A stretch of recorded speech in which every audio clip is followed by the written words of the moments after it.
Hola amigos, buenos días. El día de hoy hemos preparado una presentación de fisiopatología de las arritmias. Primero presentarme, mi nombre es Mauricio Garrasco. Javiera González. Y claramente le vamos a presentar la fisiopatología de las arritmias. Suscríbanse. Ya, introducción. Recordemos el semestre pasado. Fisiología de conducción cardíaca. ¿Qué se acuerdan de la fisiología de la conducción cardíaca? Háganme voy a dar algo, algún concepto. Electrocardiograma. Electrocardiograma. ¿Ya? Bueno, El corazón tiene un tipo de célula específica el cual permite generar impulsos independientes del sistema nervioso o de otros mecanismos que ya están en el cuerpo. ¿Ya? ¿Alguien más? Ya. Acto fome de su respuesta. Yo esperaba, no sé, porque se acordaban de sus amigos quedándose dormidos, alguien riéndose de una talla, el bajón que me mandé ese día, o que ni se acordaban de la clase, algo así. Pero ya, está bien, está bien. Entonces, les vamos a explicar para recordar unos conceptos. Ya, claramente como decía Raúl, tenemos unas células especializadas en el tejido cardíaco que se llaman miocitos, los cuales tienen la capacidad de excitarse espontáneamente, o sea, una despolarización espontánea diastólica. También tenemos las llamadas uniones gap o de hendidura, las cuales permiten que haya un intercambio de iones entre las células cardíacas para facilitar la conducción, ya sea por mayor velocidad y por el tema de la sincronía que tienen que tener estas células. La automaticidad, que es lo que comentábamos, el tema de poder despolarizarse espontáneamente. Y algo importante son los nódulos que contiene el corazón, y el principal es el nódulo sinoauricular, que es el principal marcapasos del ritmo cardíaco. Ya. ¿Alguien se acuerda de ese gráfico? Súper importante. Y lo vimos. Sí, de que lo vimos, lo vimos. Les vamos a explicar qué significa esta cosa, pero sin quedarse dormido. Si no, nos vamos a despertar como ahorita. Ya.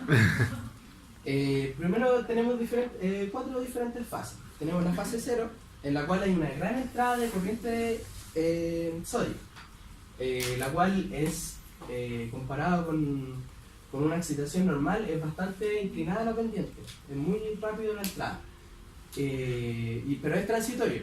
Tiene un fin que comienza con la fase 1, en la cual hay una repolarización con potasio que empieza a salir de la célula.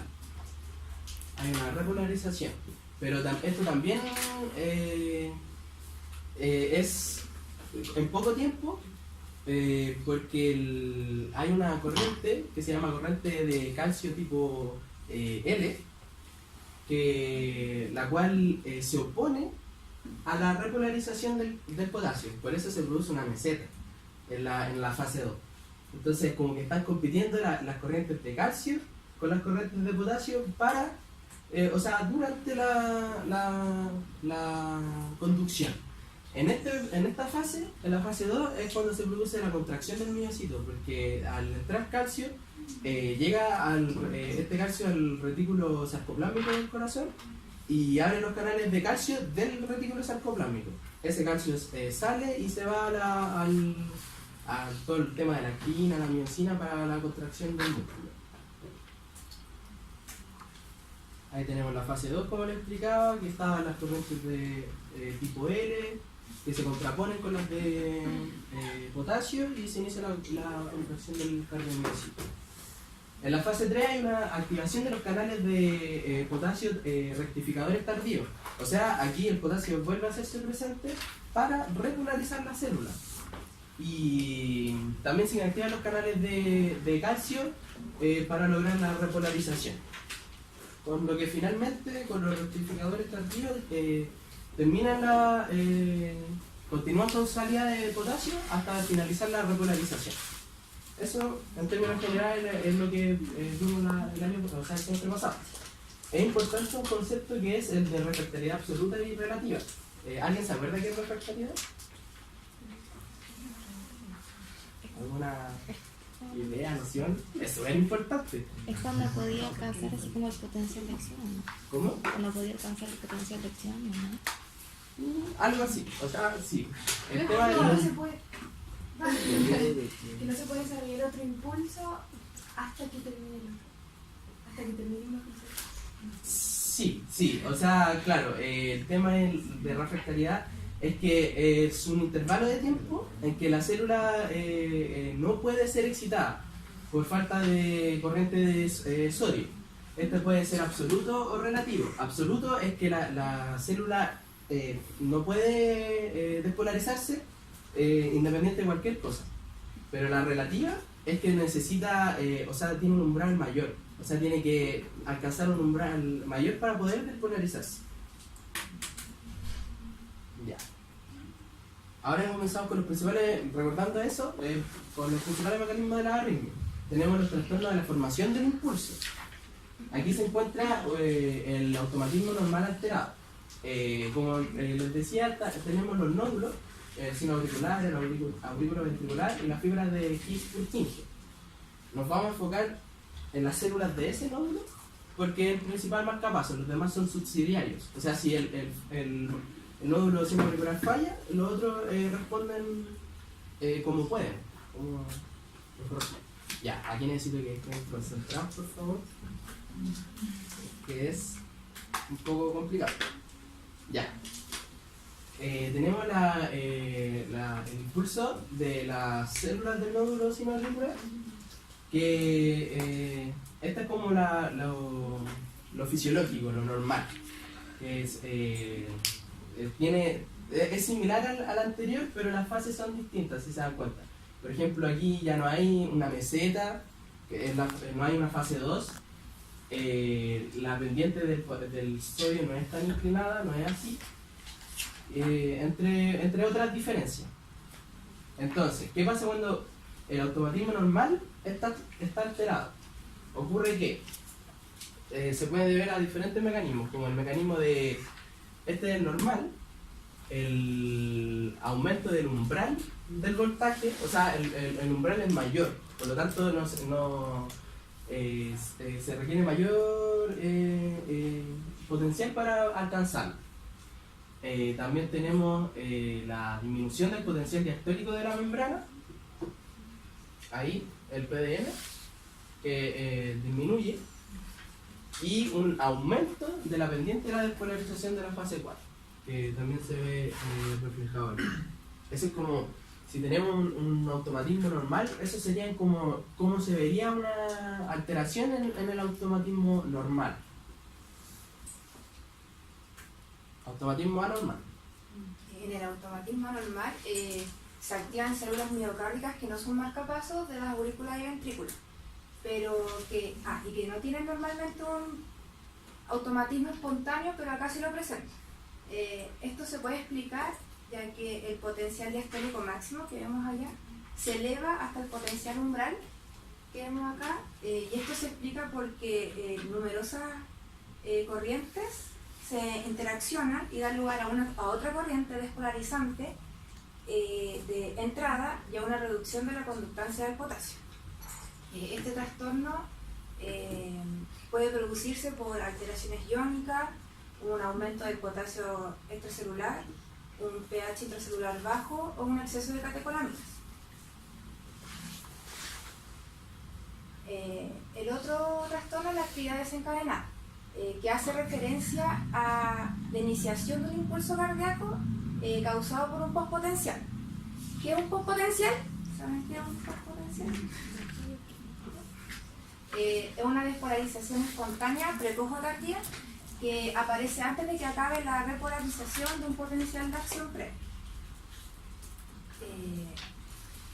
El gran problema de este trastorno es que se puede alcanzar el potencial umbral, como se ve aquí, y esto puede desencadenar un potencial de acción nuevo y como consecuencia un nuevo impulso cardíaco precoz que puede desencadenar un ataque arrítmico. encontramos dos postpotenciales. El postpotencial precoz, que se puede dar en la fase 2 con una mayor apertura de los canales de calcio, y el de la fase 3, que aumenta los canales de sodio. El otro postpotencial es el tardío, que se da en la fase 4, en donde los niveles de calcio intracelular diastólico aumentan y generan un potencial de acción. Ya. Ahora comenzamos con los trastornos de la conducción del impulso. Es distinto el concepto. En primer lugar tenemos el bloqueo. Bloqueo. Tenemos el bloqueo, ya. ¿Qué es un bloqueo cardíaco? Lo podemos definir como un trastorno de la conducción del impulso que se da por una interrupción total del impulso eléctrico o un retraso en la conducción del impulso. O sea, o no sucede, no se interrumpe el impulso, la conducción del potencial de acción, o hay un retraso. Y esto puede tener diferentes causas, como una frecuencia cardíaca elevada. Esto tiene que ver con el tema del periodo refractario, que no se alcanza a recuperar la célula para poder desencadenar un potencial de acción nuevo. O sea, claro, eso. El tono del sistema autónomo, los fármacos que actúan, por ejemplo, los beta bloqueadores, etc. Y la bradicardia, también de igual manera. Tenemos un fenómeno que se denomina reentrada. La reentrada clásica o anatómica, que la podemos simplificar en esto, que se explica de esta manera. Ya. Tenemos el potencial de acción que viene aquí, y hay dos vías. Existe una vía lenta y una vía rápida del potencial de acción, ¿ya? Entonces, tienen que existirlo para poder que ocurra este fenómeno. Aquí hay un bloqueo que no permite que el potencial de acción siga avanzando. Entonces, el potencial de acción toma la vía larga. Y continúa por aquí, pero también se llega a donde fue el bloqueo. Hay un concepto que se llama el gap o intervalo excitable, que es la onda del potencial de acción. Hay un intervalo que está parcialmente recuperado o plenamente recuperado. Entonces ese es como el concepto esencial para poder entender que el potencial de acción continúe, porque ahí ya está, se recuperó el periodo refractario. Entonces, ¿qué pasa? Que el potencial de acción continúa y sigue despolarizando lo que ya se recuperó de la despolarización. Ese es como el mecanismo principal de este tipo de arritmia. Entonces, igual es complejo. O sea, como que ese es como el mecanismo, que por el tema de la despolarización y del periodo refractario. Esos son como los conceptos clave para entender esto. Y ese es el tipo de reentrada clásica o anatómica. Que existe un bloqueo, que es un tejido cardíaco que no puede despolarizarse porque está en bloqueo. También tenemos las reentradas funcionales, que se dividen en reentrada de circuito guía, anisotrópica, en 8, reflejo, y reentrada de onda espiral. Así que ahí entendieron la referencia del mono de arriba. Respecto a las características de los mecanismos de arritmia, puede resultar muy difícil identificar el mecanismo exacto por el que se sustenta una arritmia, ya que puede iniciarse por uno y luego perpetuarse por otros. Además, la adenosina puede hacer que sea más lenta, pero generalmente no la interrumpe. Y tenemos dos tipos de arritmias así como grandes, que se podría decir, que son las supraventriculares y la ventricular. Las supraventriculares tienen un trastorno del ritmo o la conducción en las aurículas. Las arritmias provenientes del nódulo auriculoventricular se deben a la alteración de la conducción de los impulsos que se dirigen de las aurículas a los ventrículos. Y las ventriculares tienen un trastorno del ritmo de la conducción, pero en los ventrículos. Y como los ventrículos son los que bombean sangre, las arritmias que producen frecuencias ventriculares anormalmente lentas o rápidas, implican un riesgo para la vida. Haciendo como una diferencia, la que es más peligrosa es la ventricular, porque los ventrículos son los encargados de conducir la sangre hacia los demás sistemas. y eso es como una urgencia, un riesgo para la vida. Se dan cuenta que igual es como lógico que si tenemos el tejido cardíaco que se contrae para poder irrigar todo el cuerpo, que ese tejido falle su conducción, o sea, estamos fritos.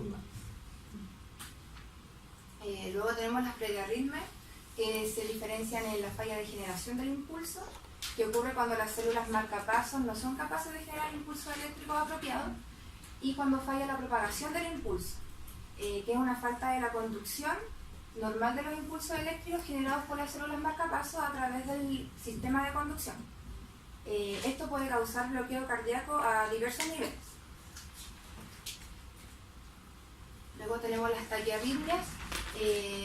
Empezamos por la taquicardia sinusal, que se divide en fisiológica e inapropiada. La fisiológica es una potenciación de descarga del nudo sinusal en respuesta al estrés fisiológico. Ocurre en un aumento de la pendiente de la despolarización de la fase corta. Y la inapropiada, la frecuencia sinusal está aumentada de forma continua o en un modo desproporcionado para el grado de estrés fisiológico y se debe a un aumento del automatismo normal. La taquicardia auricular focal, la mayor parte de ellas corresponden a alteraciones del automatismo o a mecanismos de reentrada. El flúter auricular, que es una taquicardia supraventricular, se divide en atípico y típico. El atípico muestra ocasionalmente características de un mecanismo focal y se solapa con las taquicardias, y el típico es un circuito de macro reentrada en el que obstáculos anatómicos funcionales quedan en el sustrato.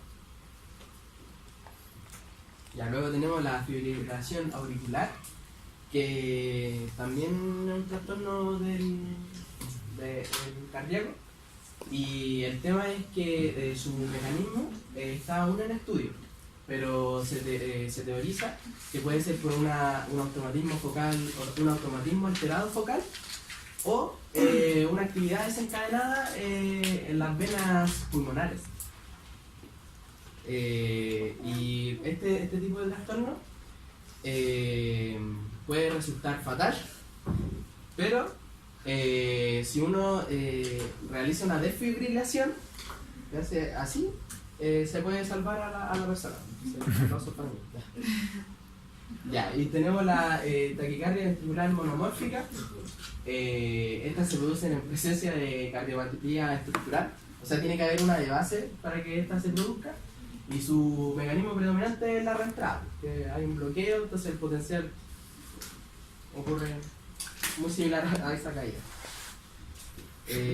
Luego tenemos la taquicardia ventricular polimórfica y la fibrilación ventricular. Todavía sigue siendo desconocido el mecanismo de igual forma de pero se teoriza que es similar al de la fibrilación auricular. Y el mecanismo de mantenimiento puede deberse a diferentes formas de reentrada funcionales, esas que mencionamos al principio. También puede ser un resultado final de alteraciones eléctricas heterogéneas, puede ser un grupo importante y muy diverso, pero no hay un mecanismo posible de identificar que sea el definitivo. Y algunas anomalías genéticas que predisponen a la taquicardia ventricular polimórfica son el síndrome de QT largo, de Brugada, que es un síndrome que también que altera la conducción cardíaca y que también se le denomina que puede ocurrir en cualquier momento una muerte súbita de la persona. Síndrome de QT corto y la taquicardia ventricular polimórfica catecolaminérgica. Nosotros para realizar esta presentación utilizamos un paper de la revista de Cardiología Española que se denomina Mecanismo de las arritmias cardíacas, y también ocupamos el libro disponible en la biblioteca, Fundamentos de Fisiopatología, de Carlos Matson. Gracias por su atención.